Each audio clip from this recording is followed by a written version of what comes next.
Hey, welcome back to another episode of Split Screen Gamers, where a couple nerds talk about video games. And today we got Mixtape. We're going to do an official review here. Chandler and I have both played the game. This is the type of game you could play in a 3 to 4 hour sitting, and maybe 5 hours if you want to explore everything. But we have a lot to say. It was a crazy experience. We'll get into more of that as we start. But as always, put your headphones on, get your tea ready, and let's get at it. Your weekly power-up of video game news, updates, and industry buzz. From blockbuster releases and indie gems to hardware drops, studio shakeups, and everything in between, we break it all down. This is Split Screen Gamers. All right, bro. Mixtape. We did it. We finished. Dude, we beat it in like 4 hours, bro. That game is not that long at all, dude. Very short. Super short. So, you can honestly beat it in a sitting. So, 100%. This is the type of game that, I know it's available on Nintendo Switch. This is the type of game that you could 100% just sit down on an airplane from East Coast to West Coast, United States, and just be good. I actually think that's like the best setting for it because, yeah, it's a short guy. It's I don't know. There's a lot of interactive. It's an interactive game from Beethoven and Dinosaur, but and it's published by Annapurna Interactive, and so. It's literally just that. It's pretty much what you would expect out of Life is Strange, Lost Records, Bloom and Rage, a little bit of Telltale elements in there. It's just interactive walking around, but the story is usually the priority. I always call it story priority games. It's literally they're not trying to make them super fun. They're just trying to make the story cool. Yeah. And what it does there is, I think, really interesting to talk about. And so, yeah, 3 to 4 hours sitting, 5 if you really want to explore. But it's like walking around. You can essentially get more of the lore if you were to interact with more items, and that's pretty much the gist of it. So, yeah, what'd you think, bro? I'm curious. Dude, I really like the story, and I like the characters. Like they didn't annoy me or anything like that. Like I actually really like the main protagonist in the story, and her friends, and a lot of the dialogue was really smart. And she's a bit of a cinephile mixed with a music head, and she just knows her stuff and whatnot, and has 100%. This goal in mind of being a music supervisor. And I was like, that's really cool. And I really dig the setting that it's in this small town up in Cascadia and stuff, and pretty much it's beautiful, and it's Blue Moon Lagoon. It's a false city based in California. It does have I think the setting is really kind of sick, Oh, I dig it. I think it's sick, bro. That's actually a place that I would love to live at 100%, some point, at Cascadia and whatnot. But yeah, I really like the art style too, and some of the levels, levels that you play through were very creative and stuff. One of them was pretty gross, but the others were pretty creative and stuff, and it's very magical realism kind of vibes, which I dig. I like magical realism in films and TV and video games. I think it's a cool aesthetic to have, definitely in a coming of age story like this. So given that it's a story based game, if you're thinking about picking it up, it follows this main girl. What's her name? Slater. Or Scarlet, Stacy Rockford, and then her friend Slater, and then her other friend Cassandra, and they it's these three kids.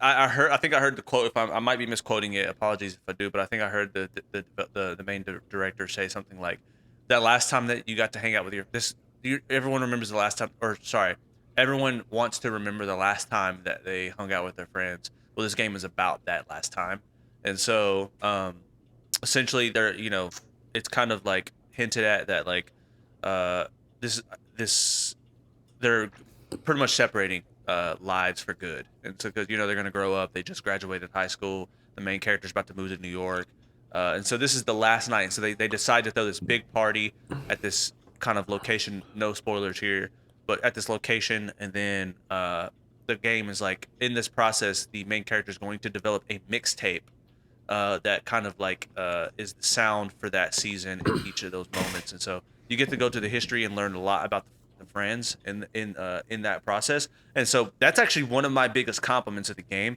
is that in the 3 hours you get to understand a lot about the characters, bro. I think I'm the game takes place in literally one half day. That's it.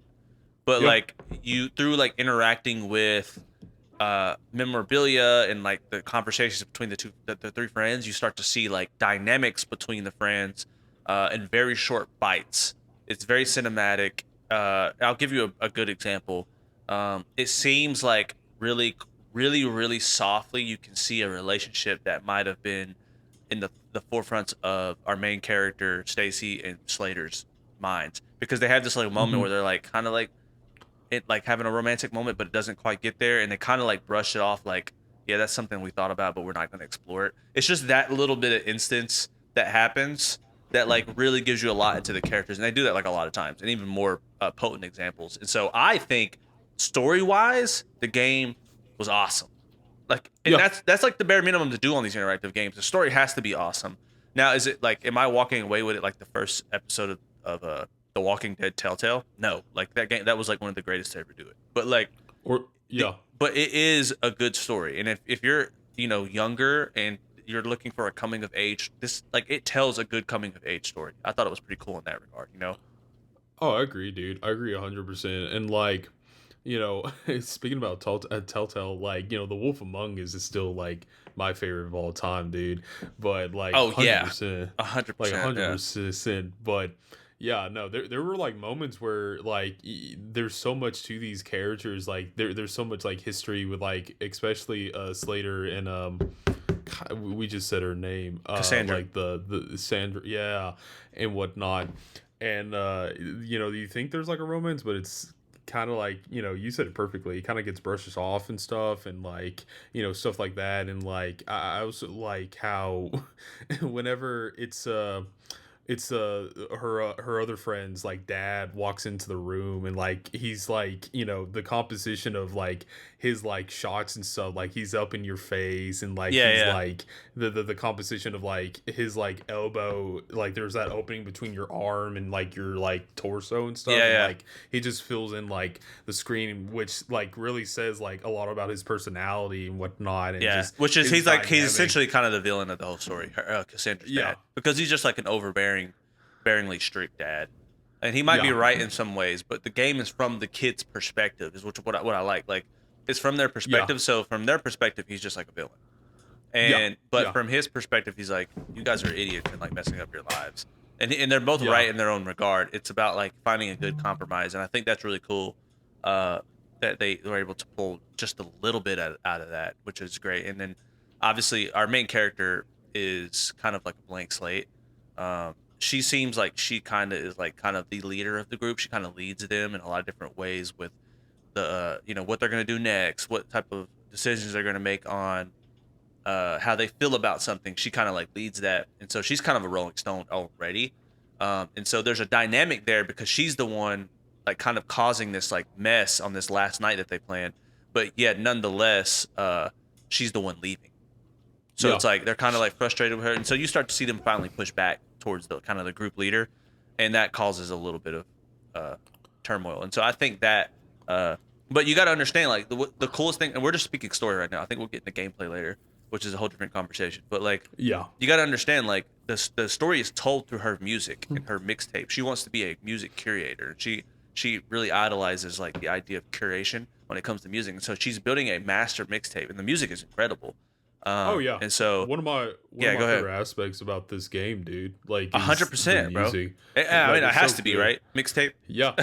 Funny enough. The touch in Stan Bush's "The Touch" was a song in Transformers, and Oh, I really? actually, funny enough, yeah, in the 1986 film Transformers, the animated one based off like the cartoon series, and I actually just rewatched that because of this game because I love that movie so much. The soundtrack in that movie is fantastic.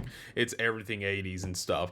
But yeah, like there's some like songs that they played, and like I've like literally gone back and listened to because I just love listening to those songs back in Yeah, the day and straight stuff. up. So it's a great, she is what her character says. She is like that music curator, kind of like supervisor. Like she knows exactly what moments to like pick and stuff. They even have Smashing Pumpkins and like a bunch of other Portishead. like artists. They got a Yeah. lot of cool stuff in there, and it's not really my style of music, but it is. I have heard a lot of those songs, and it was cool in that regard. I think Um, Story wise, I feel like if you're into just a good story and you can defer what we're about to say next, which is like what my personal opinion is what brings the game down a couple knocks for me is gameplay. And so if you're Yeah. into story, like I think pick it up. I mean, at the end of the day, it's like $20, and if you have any of the subscriptions like Xbox or PlayStation plus subscriptions, you get like 10% off. So it ends Yeah. up being like $17 for a 3 hour experience, which is like it's $25 to go see an IMAX movie right now. So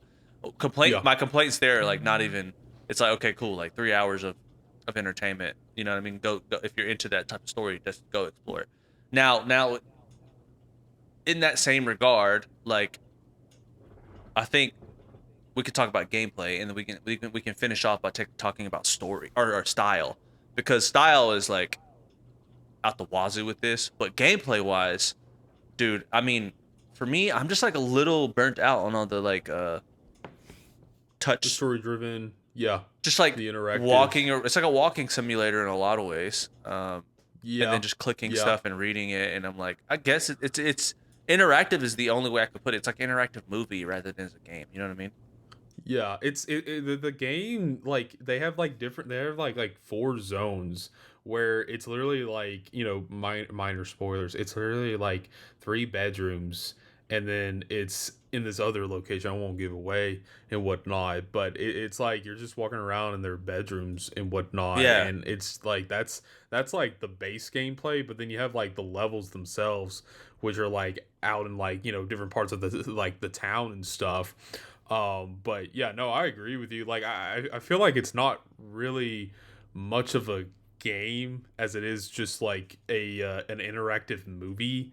Like it feels like just an interactive film. And like I was watching this one YouTuber, and he literally didn't, use the controller at all. And there's one of the levels, I'm sure it's when one of them gets drunk and they put her in like yeah, the yeah. in the grocery cart. He's touching none of the buttons on his controller, and literally he makes it through the level like in, like in one piece. He doesn't even have to do anything. Like Oh, really? yeah, nothing. Oh, that's Like crazy. you just That's I don't like yeah, that really. yeah, I know. It's like that is insane. But there's a lot of levels like that in the game. Like the very gross one, you don't really have to do much Yeah, yeah, until right. it says like, exit and whatnot. So, which I think that might have been intentional because, it was an important moment, and like this is like her perspective, so you kind of make the moment how you see it too. Yeah. So it's like interesting like that. But like, yeah, it's just like, yeah, I'm like you, man. Like I'm kind of sick of like all these interactive movie type games, because I've kind of gone away from those types of games and like focus on like games that have great stories but also a lot of gameplay and a lot of value in that, because they are video games at the end Yeah. of the day. So Well, here's the thing. that's It's just where like I'm with coming at. I agree with that. Here's the thing with these games, right? So but if from a directing standpoint, it has tons of style and tons of character. Yes. Like that is like it's really well made in that regard. The writing, the style, the way that they use media, that they mix between different colors and textures and gameplay styles, quote unquote. Like the way that you look, it's just like I consider it's kind of like mixed media in a way, but it's really just like mixed styles, and so the style of it changes a lot. And so my thing with this is like I'll give you a couple examples. My thing with this is that I think this would have been a way better movie. Yeah. Um, Or show or miniseries. show. Like, I mean, if it's 3 hours, like you take it, it's hard to sell a movie that's 3 hours without like a huge blockbuster title behind it. But Yep. like, if you were to cut this down to like 2 hours, you could probably get this on the big screen, and it might be award winning. It's that good. But like, Yeah. game wise, I'm like, there's games that do it much better for the same like style of gameplay. And so, I go back to What Remains of Edith Finch. I go to Oh Split yeah. Fiction. It Takes Two. Like these are games that are like that still have style points in all these regards, but also and directing points, but also it's the game aspect is what something you can't sacrifice. If you decide to be a game, you have to be a game. Even Yeah. Telltale, which is like very story driven, has moments where you're having to do quick action events, which is like the bare minimum, of course. But like quick action events have failure. You know what I mean? You can't just like not Mm-hmm. touch your controller and finish the level, because that's, in that case I'm just watching a movie. And so Yeah. that I was very, there was times that it had 3 hours and I beat it in 2 days, because I was like, there's times where I was just bored, because if I was watching a movie I'd just watch the movie, right? Yeah. But it's a Yeah. game. I'm like, okay, well, like, I sat down to play the game. That's the kind of vibe I'm in right now. So that was a big, like, that knocked it down a couple knocks for me, Yeah, no, I mean, I'm with you on that, dude. Like, especially since I was seeing that video, I was just like, so you're telling me I didn't have to really do much? And like, funny enough, like in that same level, like there is a trophy where like it pretty much the requirement is like you cannot like get hit by anything, like by like a car or something. And I'm Yeah. like, well, shit, I mean, I should have just done that. Right. But yeah, it's just like, well, that's kind of insane that like I didn't have to do much. So, but yeah, but I think it's also kind of like because you are picking up a game that you think, oh, I have to like do stuff with my character. I have to be interactive with my character. So it's like a psychological thing that happens. But yeah, no, Mixtape, like I've been seeing a lot of discourse about it online, and like a lot of people are like in two camps. They're either they love the game or they don't like the game because it's not really a game. And like here's the other thing, and not to like stir more controversy, but IGN gave it like a 10 out of 10, which Does anyone listen to they, IGN anymore? Let's be real. no, like their reviews, I don't. They're so agree with convoluted them. too. Like they'll give like the most Yeah. random game like a 10 out of 10, and then give like something that everyone's like, some, I don't know what Arc Raiders got, but I think Arc Raiders got like a pretty bad review or something. It's just like, I don't know. What that Yeah. don't quote me on that, but I've heard it's gotten so convoluted. I don't even look at their stuff. I'm like, I used to love IGN. Now I don't even consider it. Yeah. Nah, I don't either anymore, especially since they gave and granted I haven't played the game yet, but Yeah. I do want to pick it up, but Mouse Detective PI, Yeah. they gave that game like a 6 or something, or a 6 or a 7, and like one of the main points that the reviewer gave to the game, like he didn't like, was because like you play as this mouse detective in a serious noir setting, and I'm like, No well, way. dude. Yeah, seriously, that was his main point. He didn't. It's yeah. That's the whole point of the game. Yeah, that's the whole point of the game. But he gave it that was his main point. He wanted something more gritty and serious. And Oh, if it's just biased, then like yeah, then that's not a real review. Like the thing about IGN is that, or like these big news things, is like I'm like almost certain that a lot of them are probably using AI nowadays. It's just like, that's why they're getting such convoluted stuff. But like I think that what really the litmus test is Steam reviews. Like that's what, or Oh like my God, Metacritic. dude. If you can get on Steam and if it has like an overwhelmingly positive game reviews, it's probably really good. If it's Yeah. overwhelmingly negative, or even if it's very positive, it's probably pretty good. Usually, like their tiers of reviews and how they name it is actually very accurate, because it's based on the average review score of all people reviewing. If they have like, you're looking at like 500,000 reviews and they're overwhelmingly positive, that's a good game, I would say. Yeah. You know what I mean? Yeah. And so IGN will just Yeah. completely contradict that sometimes. So Mixtape is not a 10 out of 10. No. Maybe that's something we need to do here at Split Screen Gamers, which is like, let's come up with our own ranking list and start implementing it with them when we start doing these reviews. It might be fun, but we don't have that yet. But like, at best, I'm giving it like a 6 because of the story. Yeah. I honestly, I was gonna say like a 6 or 7 because of like the story and stuff, because it's not. Yeah, I know. I hate myself for doing that. I hate that meme right now. It's so dumb. But yeah, like a 6 or 7. The 6, it's like a 6. I give it a 6. It doesn't reach a 7 for me because I'm gonna forget about it. That's the thing. Like there's gonna be a time where like I'm going to look back and I'm gonna see like someone post a image or something from it for like a meme or something. It's gonna be like the Slater going like, and I'm gonna see a meme and I'm like, what is that from? I'm like, oh, that was you know what I mean? I'm like, oh, that was that game I played. Dang, dude, what was that again? You know what I mean? That's what it's gonna be. If I see it's the second I see a Wolf Among Us screenshot, I'm like, oh dang, I want to replay the game. Yeah. The Yeah. second I see something from Telltale at all, I want to replay the game. What Remains of Edith Finch. I'm like, oh, that's that house. That has so much. I remember that house. That house was crazy. You know what I mean? So like that it's just like it doesn't have that. I just kind of wish. I honestly kind of wish that the director chose to make a movie instead. I mean, look, maybe that's not his medium, but if you're not making a game, it's also not your medium. You know, if it's not really a game. Yeah. And I'm sure that's like subjective. You know, if it's interactive, I guess it's a game at some point. And there is like a moment where you get the slingshot stuff and like do this and that. But I just kind of wish that with someone who has so much talent, so much obviously has a vision, it's like make a movie or make an animated film or something. Like something. Yeah, I mean, exactly. it does have that Spider-Verse vibe, dude. It really does. Like yeah. how the characters were moving around, like they were like animated in like twos and stuff. I was like, that's cool. Like I really dig that. At the end of the day, they're artists, so I respect anything Yeah. that they make because making something is hard. So I want to make that clear. Like, Oh yeah. So people, I'm being harsh because that's what we're just talking about video games and like but like at the end of the day, they're artists making stuff. I am trying to do that. I am not doing that, but they are. So like, Yeah. I have a lot of respect and love, and the fact that they got it made is awesome, dude. And I will say I did enjoy it. So there's that. Yeah.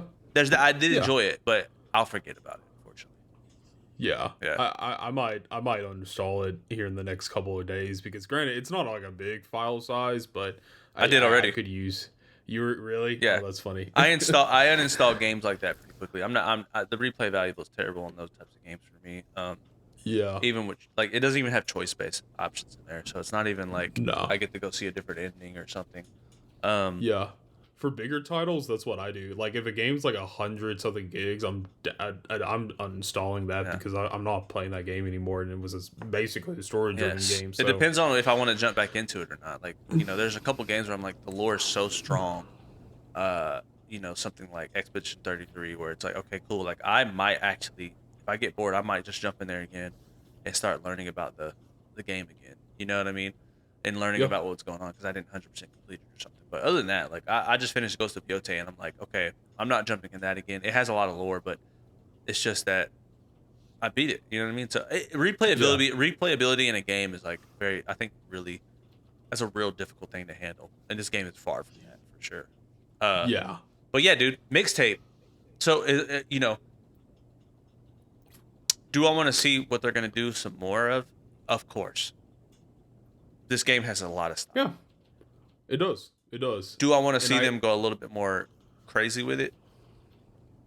Add more gameplay, make the price a little steeper, take it to $40. Add some more fun gameplay stuff in there. 100%. What they did good was story. What they did good was they didn't make it as long as Lost Records Bloom and Rage, which is like I played the first half of that. The first half of that was 6 hours. I played that. It was extremely long. I played it in one sitting. It was like, it got to the point where it's like, this is way too bloated. And there's another half, and I think the other half is like another 4 hours. So it's like, I'm not playing a 10-hour game like that. I just can't do it. And so it was just like too long. So I do think 3 hours is a good time. 3 to 5 hours is a good time for something like this, but just make it fun. Make it really fun. You know what I mean? Yeah. Yeah. No, I agree. I agree 100%. Also, I just want to point out, there's no game over screen in this game. It literally. I didn't think about that. Like that was the thing that first caught my eye because in the first level where you're skateboarding downhill and stuff into the town, like I accidentally hit one of the cars, and instead of like a game over, it like rewind itself to a previous like moment, like a few seconds. Yeah. And I was like, yeah, this is not a game. Like this is not a game. It's not. You can't actually be. There's no consequences, is what you're saying. Because a game requires losing. To be a game, and this is this is a whole nother conversation. Maybe we have a whole conversation on what defines a game one day. But like I feel like what defines a game is like the opportunity to lose. Yeah. You know what I mean? Yeah. Look at From Software. They're perfect at that. And look how good. And look how successful they are with games. Yeah. People want to beat the games. They want to beat it. They're like, I have to beat it. And look, there's levels to it. Like obviously, From Software is an extreme example. Somewhere like From Software or like or who what was the game that what was the I'm blanking on the platformer with the 50 styles cartoons, black and white. It's like very difficult. Oh, Cuphead. Cuphead. I It's love like that game. it's like Cuphead. Yeah. Boom. Immediately, like, yeah, these are difficult games, right? Like, but yeah, that's just, there's levels to it. Mixtape is not difficult at all. It's just a movie that I get to touch buttons with every now and then. Yeah. Yeah, that's Yeah. it. But That's it. so 6 out of 10 for me personally. 6 or 7 out of 10 for Chandler. Like, Mixtape, dude. Okay, final word on this though. Go pick it up. That's the thing about it. Go support the art. At the end of the day, they priced it decently. Like I said, to go here in Nashville to go see the Odyssey in IMAX is going to cost me $35. I have a subscription, so I'm not paying that. But for my girlfriend who doesn't, she wants to come see it with me. It's got to be like $35, and holy cow. And $30, just like $28, I think, to get the ticket, and then like concessions, etc. And so, and they project it in 70 millimeter film. But like, if you were to dial it back and just go see an IMAX film here, it's $20. So like $20 to just go enjoy a 2-hour movie. You can pay $20 to enjoy a 3-hour interactive game if you're interested in the story. It's just like watching a trailer. Go watch the trailer. Go check it out. If you think the story's for you, go do it. This is A24 in a game, in my opinion. It's A24 in a game. Yeah. Oh, it is 100%. I want to point out, you saying like an IMAX ticket costs like over $20-$30. The Aquarium IMAX is only like $15 down here. That's insane. Insane. Do they project 70 millimeter? No, they don't. I think that's it's only the Nolan one. Much. It's only the Nolan. Yeah. The Nolan one's like $30 because it's a 70 millimeter projection, and so they charge a little bit of a fee for that. It's also like I can't even get into I can't even get it. They bought it. The tickets went on sale a year ago, and they sold out. They sold out in 2 days. Holy cow. I mean, it's like the best way to view his films is 70 true 70 millimeter IMAX projection on the biggest screen. Have you been to the Opry in Nashville? No, I have not. I've been to the Belcourt. I've been to that theater. Chandler. Yeah. I've never been, dude. Chandler, bro. I've never been. Yeah, Have you heard about it? I mean, I've heard about it from like you and Corey, but I've never. It's the best screen in the closest to you. Like they have 35 millimeter over at Belcourt. No, this screen, it really is the way that they designed the seats. So the one at the Aquarium in Chattanooga, where, by the way, you guys know, like, I'm in Nashville, he's in Chattanooga, we're like 2 hours from each other. Yeah. But the Aquarium IMAX is, the way they design it is, it's like the seats they're like more at a steady incline, right? They're a little bit wider and further back.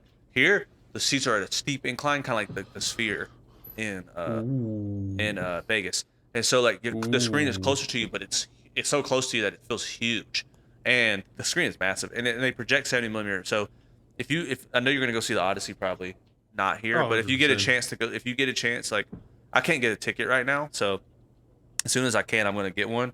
Phone's ringing. Kill that for a second. But as soon as my phone was ringing earlier. Was it? As soon as I can get a ticket, bro. If you want me to be like, oh, are you available? And I just get you a ticket, feel free to come. Because 70 millimeter is it's real film. So just like come. It's the best Nolan experience because that's how you intended it to be viewed. So I'm down. And it's the Odyssey. So, but I'll keep you updated on that. But anyways, guys, Mixtape, go pick it up. Go check it out for yourself. Obviously, we're just a bunch of idiots on the internet who are just giving their opinions on something we didn't make.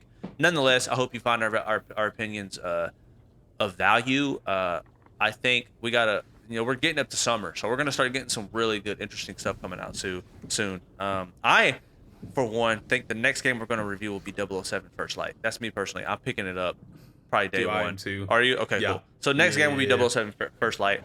And so we'll give it first impressions, and then we'll jump into a review because it'll probably take us a week or so to beat it, whatever.